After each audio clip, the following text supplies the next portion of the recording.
Здравствуйте, уважаемые друзья! Сегодня я хочу рассказать вам про поход, который был 15 лет назад.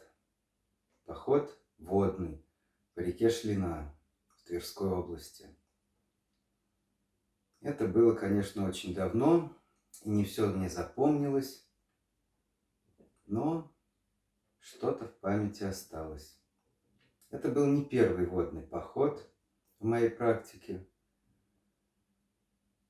До этого мы были в других походах. В дельте Волги, на озере Валдай, на Селигере. Но этот поход, сплав по реке Шлина, был очень интересным. Мы были в компании из 4 человек. Приехали туда на машине. Машину оставили в конечной точке похода в поселке Комсомольский. И пока один из нас эту машину перегонял, отправлял, мы собирали байдарки и упаковывали все вещи. Дело происходило ранней весной. Сколько я помню, это были либо майские праздники, либо, может, чуть раньше. Было еще довольно холодно, лежал снег. Но, к сожалению, уровень воды в реке был не очень большой. Дело в том, что Шлина, она вытекает из соответствующего озера Шлино. И там существует плотина, которая называется Бейшлот.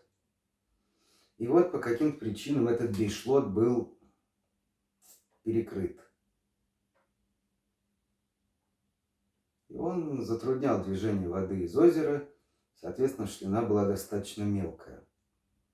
Но все равно в истоке своем это довольно быстрая река. С небольшими порогами, перекатами. Вот. Мы собрали 2 байдарки. У нас было 2 байдарки. Одна из них, по-моему, 2- или 3-местный таймень, а вторая, которая была моя байдарка, это 3-местный салют. Удивительная вообще байдарка, огромного размера, широкая, вместительная, но конструктивно достаточно странная. Как выяснилось, она лучше идет кормой вперед, а не носом, как ей предназначается. Ну, в общем, мы собрались, загрузились и отправились в путь. Путь этот начался не так-то гладко. Буквально почти сразу мы натолкнулись на мель. Пришлось вылезать из байдарки. Сапог ни у кого не было подходящих. Делали как? Брали большой полиэтиленовый мешок, в него залезали с 2 ногами, вот в таком мешке кое-как выбирались из лодки. Что только не происходило в то время. Плыли. Один раз во время прохождения небольшого порога, на участке с довольно сильным течением, мою байдарку, где я был вдвоем с товарищем, выбросило на камень, и в ней внутри что-то хрустнуло.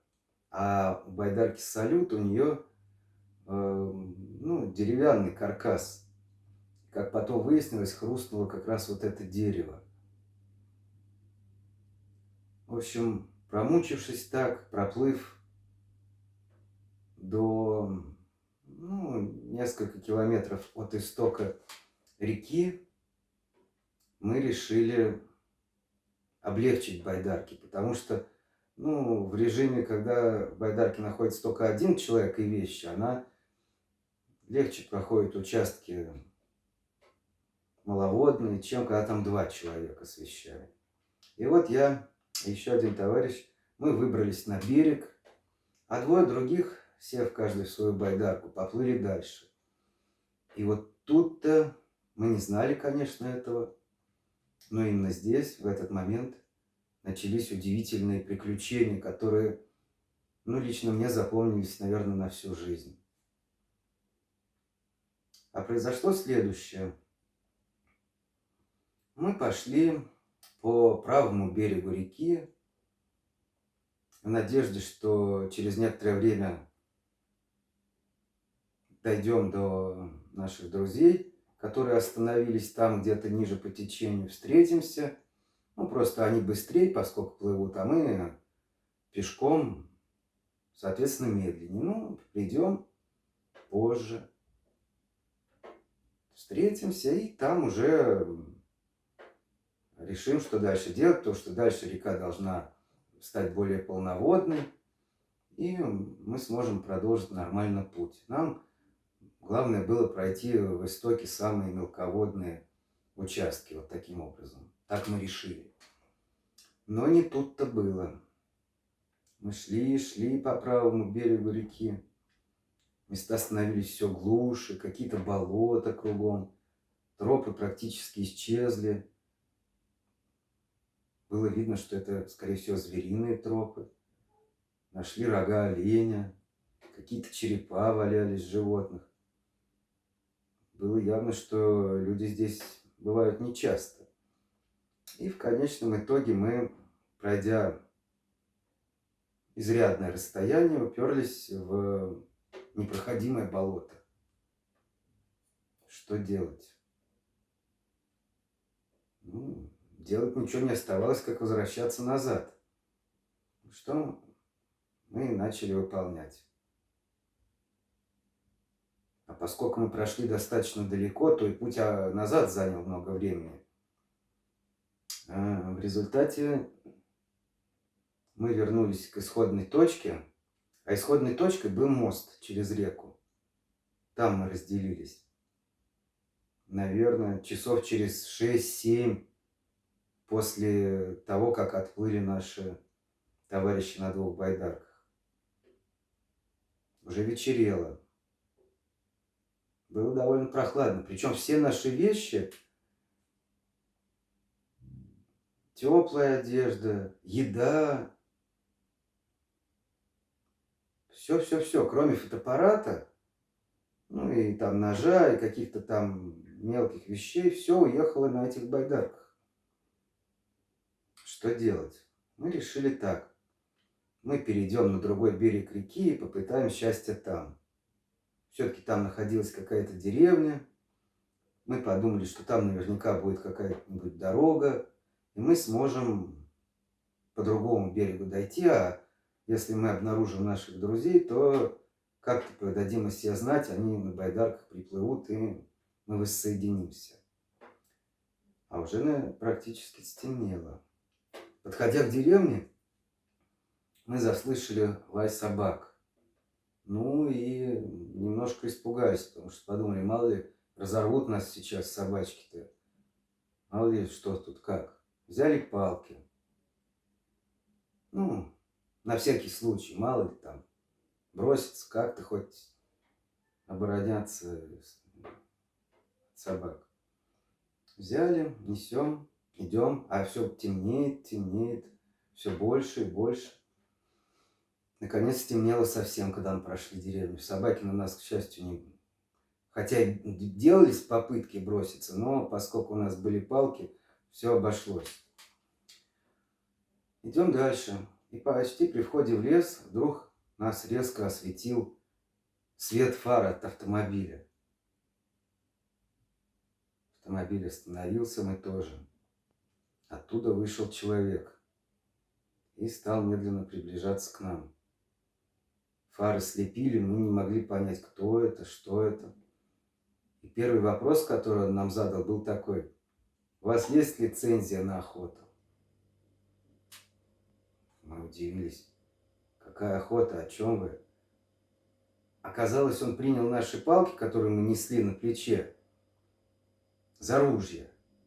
И подумал, что мы охотники. А это был местный какой-то егерь или лесник, лесовик. В общем, человек, ответственный за охрану там местных природных угодий. Он на УАЗике, на козле приехал. Ну, мы рассказали ему, что вот так и так мы водники. И из-за обмеления реки нам пришлось разделиться. И наши друзья уплыли вниз по течению. При этом мы шли долго по правому берегу, не смогли пройти, вернулись и решили пойти по левому берегу. Но он сказал, да, правильно, конечно, по левому берегу, но идти тут далеко. Мне кажется, я видел ваших друзей, где-то там вот они жгут костер, но это километров 7 ниже по течению. Ну, мы поняли, конечно, что по ночи 7 километров, куда мы там дойдем, не знаю где, по лесу. Добрый егерь сказал, давайте я вас подвезу туда, в том направлении, куда они сплавились, чтобы вам было потом легче дойти. Садитесь в машину. Ну, мы сели туда, и он помчался по лесу. Ну, ехали мы не то что долго, недолго, трудно сказать. Может быть, полчаса, может, минут 40. Он, конечно, гнал по этим буеракам, по колдобинам. Ветки ударялись о корпус машины, что-то ломалось. Направление мы не могли зафиксировать. Куда-то ехали. В конце концов приехали. Непроглядная тьма. Странное место. Он говорит, ну вот все, дальше я не могу проехать, там трудно проезжая, дорога непроходимая. Но пешком-то вы пройдете. А мне не досуг как бы с вами тут дальше заниматься. Что-то тут я и так вас подвез. В общем, разбирайтесь сами. Вот в том направлении указал куда-то рукой. Там они где-то, вот там. В общем, туда и езжайте. Идите туда. Он сказал, сел в машину и уехал. Мы остались в полной темноте. Я сделал несколько шагов вправо, влево и понял, что мы со всех сторон окружены болотом. Но, к счастью, неподалеку была река видна. Я пошел, спотыкаясь, потому что на кругом были навалены стволы деревьев, какой-то бурелом. К реке вышел, посмотрел, понял, приблизительно сориентировался относительно местности. Вернулся назад, а темно, у нас ни фонаря, ничего не было. Стали думать, что делать. Холодно, одежды теплой нет, а ночь, холодает, снег лежал. Решили принимать меры. Хорошо, что был у меня нож.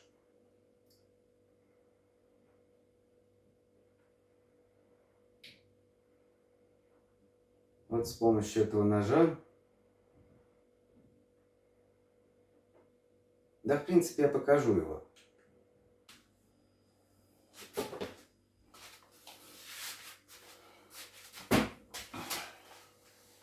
Вот он, этот нож.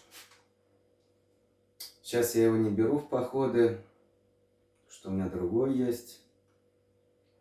Этот мне дорог как память. Ну, может быть, когда-то и возьму. Сам его делал. Это один из первых моих ножей. Ручка дубовая.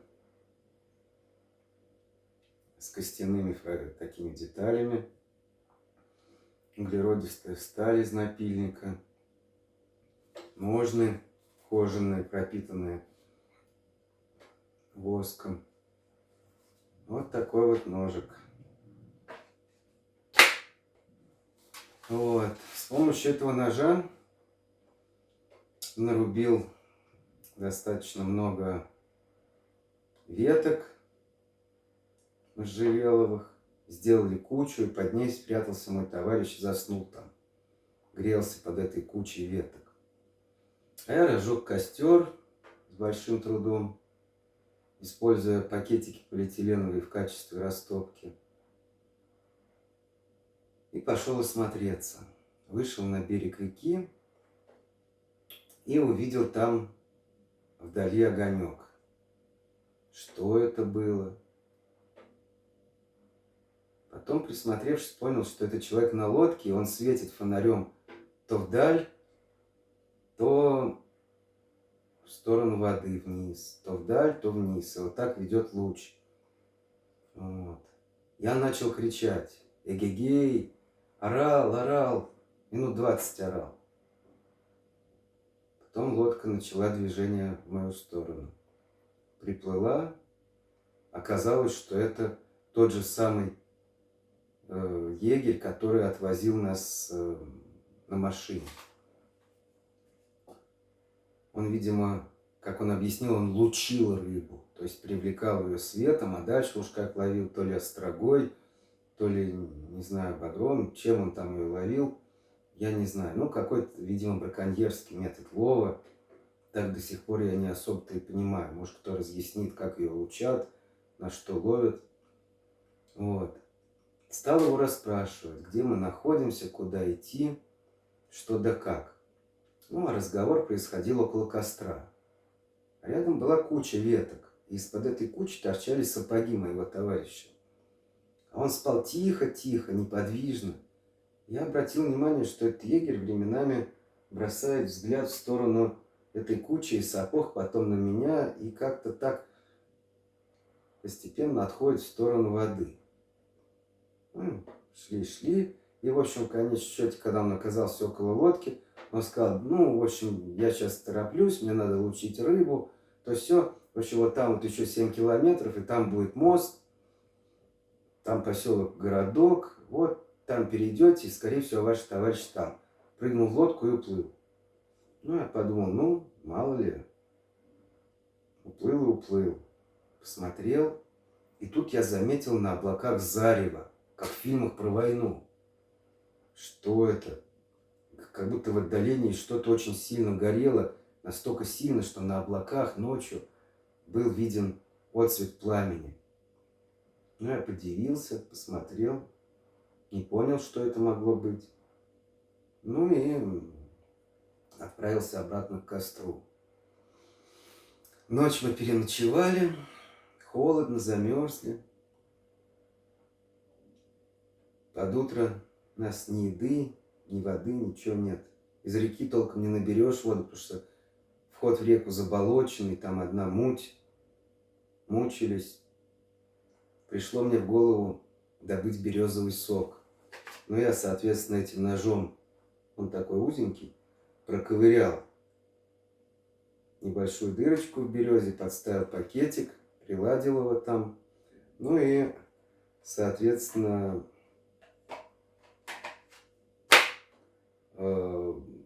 набрал где-то полстакана сока. Мы на двоих выпили и отправились в путь. Шли долго по лесу. Видели много интересного, в частности, торчащую из земли железную трубу, а сверху на ней такую коробку с крышечкой. Открыли, а там кнопка и ключ. Как будто это пусковая какая установка.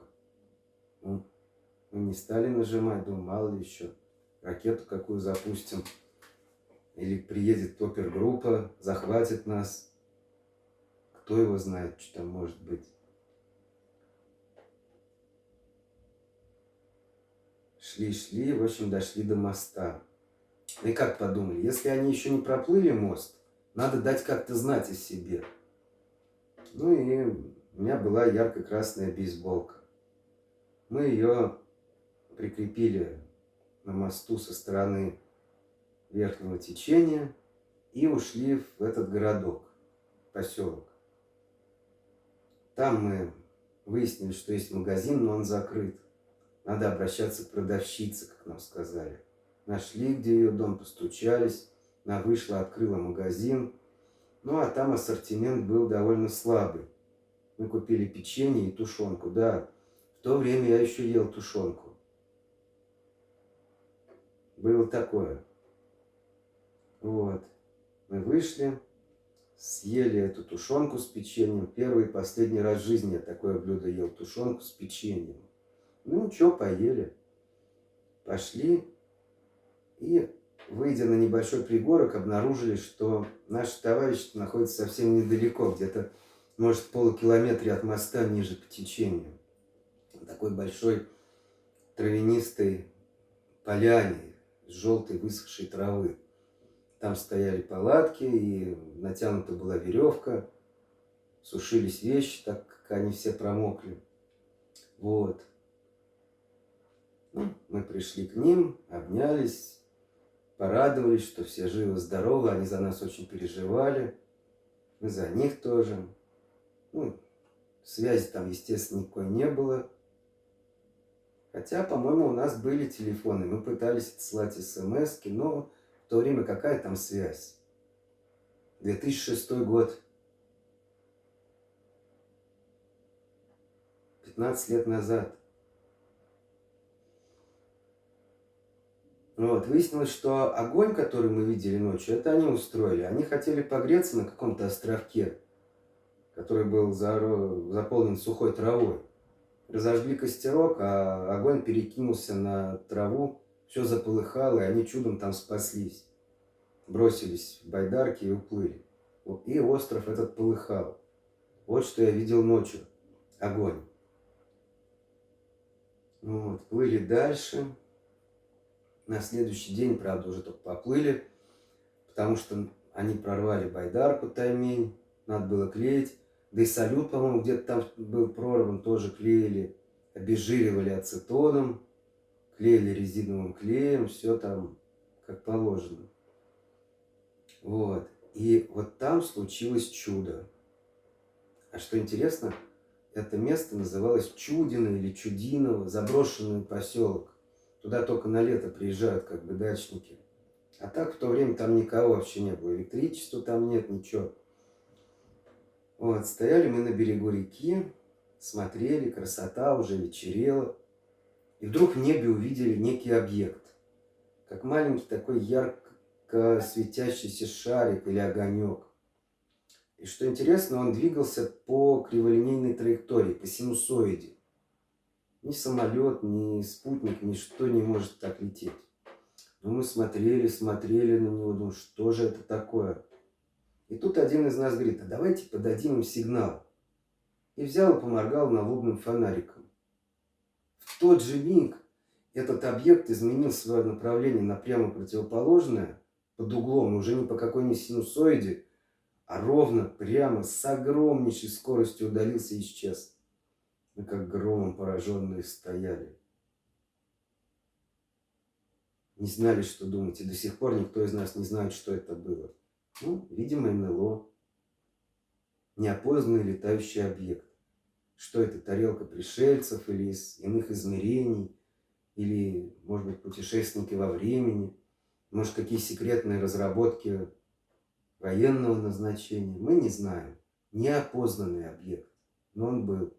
И отождествить его с чем-то нам знакомым, самолетами, спутниками, какими-то воздушными шарами мы не можем. Ну вот, на следующий день мы отправились в плавание, достигли озера Глыбе. Интересное озеро. Там тоже останавливались. Но ночевать там не стали, пересекли это озеро. И уже после этого остановились в березовой какой-то роще, где была построена туристическая баня, каркас такой. В этом месте товарищ один из нас, кто ловил на спиннинг, закидывал его, и в какой-то момент что-то зацепилось. Тянули, не могли вытянуть. Тогда он разделся, полез в воду, и оказалось там огромный такой сачок для рыбы, в какой хранят рыбу, с кольцами. Зацепился за блесну. Так что Шлина подарила ему этот предмет. А я, когда плыли мы, снял с ветки, свисающей над рекой, флисовый свитер. То есть и мне тоже река в то время подарила некий подарок. Места, конечно, там удивительные, весной особенно. Мне чем-то напомнило пейзажи из фильма «Dead Man» Джармуша. Вот там в индейских землях нечто подобное. Прям вот еще тогда я задумался о сходстве этих мест. Вот. И доплыли мы до поселка Комсомольский. Там вышли, разобрали байдарки, погрузились на машину, это был «Москвич», все загрузили сверху и уехали обратно в Москву. Был 2006 год, весна, 15 лет назад. И вот спустя 15 лет, не весной, правда, а в августе, и уже не на каркасной байдарке, хотя она у меня сохранилась, но одному и без машины проблематично ее было бы использовать. Хотя весло у меня было то же самое. Я решил продолжить этот путь и сплавиться от поселка Комсомольский до самого устья Шлины, до того места, где впадает она в Вышневолодское водохранилище. Пройти эту реку до конца, пусть и спустя 15 лет. И, надо сказать, это было великолепное путешествие. Хоть я был и один, на Покрафте, но мне очень понравилось. Я никуда не спешил, подолго останавливался, по несколько дней, день или два стоял в одном месте. 12 дней я плыл. Хотя, конечно, пройти это расстояние можно гораздо быстрее, если все время плыть и не задерживаться нигде. Но такой цели у меня не было. Я хотел насладиться этим. И действительно, мне удалось. Я находил и брусничные заросли, и лисички находил, и даже рыбу кое-где половил.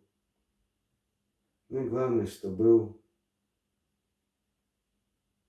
исполнен замысел, что спустя 15 лет мне удалось завершить сплав по этой реке. Об этом есть на моем канале видео, практически по каждому дню сплава. Рекомендую вам посмотреть. Ну, желаю удачи. Желаю, чтобы все было хорошо у вас в это непростое время. И чтобы мечты сбывались, пусть даже спустя долгое время, но сбывались. Спасибо вам. До новых встреч.